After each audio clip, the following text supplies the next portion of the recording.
मैं दूसरे धर्म से आता था और वो अलग मजहब से आती थी।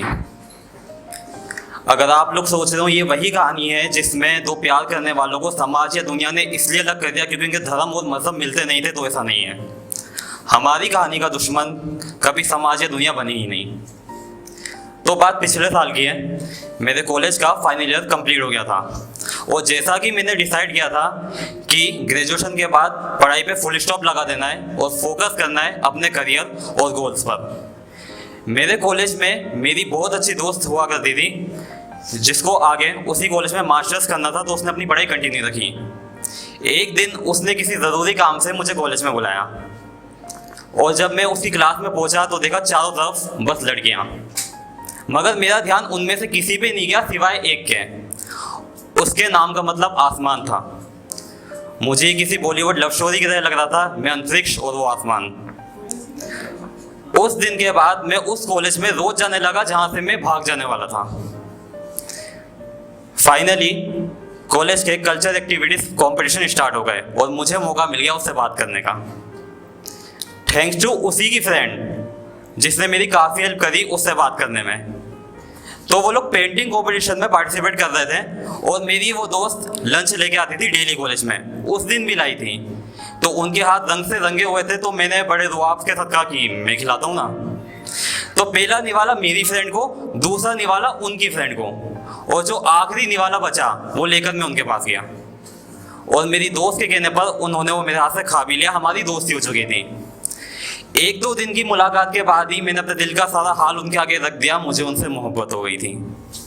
उन्होंने मेरा हाथ पकड़ा, अपना सर मेरे कंधे पर रखा और हम कॉलेज के उस एरिया में घंटों बैठे थे जहाँ पे कई लोगों ने आते जाते हमें देख लिया। मेरा दिल खुशी से झूम रहा था। ऐसा मेरे साथ पहली बार हुआ था, तो मेरे लिए सब नया नया था। मुझे लगा शायद अब सब सही है। फिर उन्होंने मुझसे बोला, अंतरिक्ष तुम मुझे पसंद तो हो, तुम अच्छे भी हो, मगर मैं किसी एक लड़के के साथ अपनी पूरी जिंदगी नहीं निकाल सकती हूँ, तो चलो खत्म करते हैं। ऐसा लगा किसी ने मेरा दिल निकाल के सीने से रख दिया हो। सब खत्म करते मतलब। उस दिन हम काफ़ी देर तक वहाँ बैठे रहे। मैं कैसे भी करके उनको रोक देना चाहता था। फिर हम अपने अपने घर आ गए। शाम को उनका फ़ोन आया, अंतरिक्ष मैंने बहुत सोचा अब हम दोबारा कभी नहीं मिलेंगे, और मुझे ब्लॉक कर दिया गया। मेरे हाथ में कॉफ़ी का गर्म कप था जो मेरे हाथ से छूटकर मेरे पैरों पे गिर गया, लेकिन दिल के दर्द के आगे उस दर्द का कोई एहसास ही नहीं था। मैं अगले दिन फिर से उस कॉलेज में गया और मैंने जैसे तैसे करके उनको मनाया। हम फिर से रोज़ मिलने लगे। मैं रोज़ कॉलेज जाता और उनकी क्लास खत्म होने का वेट करता। कई बार हम बाहर भी जाते। उनकी स्कूटी के पीछे बैठना मेरी सबसे फेवरेट हॉबी बन गई थी। मैं कविताएं लिखता और बड़े प्यार से उनको सुनाया करता था। कुछ दिन बाद हमारी वो घंटों वाली मुलाकात मिनटों पे आ गई और फिर होनी बंद हो गई। मैंने काफ़ी दिन तक वेट किया, सेम जगह जहाँ हम कॉलेज में रोज़ मिलते थे। कई बार फ़ोन किए, मैसेजेस किए, लेकिन कोई जवाब नहीं मिला और कुछ दिन बाद मुझे ब्लॉक कर दिया गया। ऐसा कब होता है? जब कहानी में कोई तीसरा आ जाए। हाँ, मुझे बेवफाई मिली जैसे कईयों को मिलती है। याद आ गई उनकी कही हुई वो बात कि अंतरिक्ष में किसी एक लड़के साथ पूरी जिंदगी नहीं निकाल सकती हूँ, मुझे लड़के बदलने की आदत है।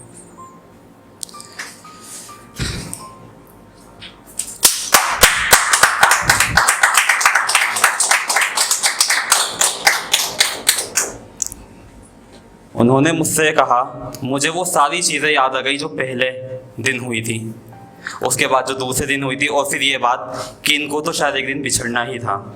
मैं ही ये बात भूल चुका था। कितना अजीब है ना? अपने एक्सपीरियंस के चलते आप किसी के इमोशंस, किसी की फीलिंग की धज्जियाँ उड़ा देना बहुत बड़ा गुनाह होता है। किसी के जज्बातों को धोखा देना।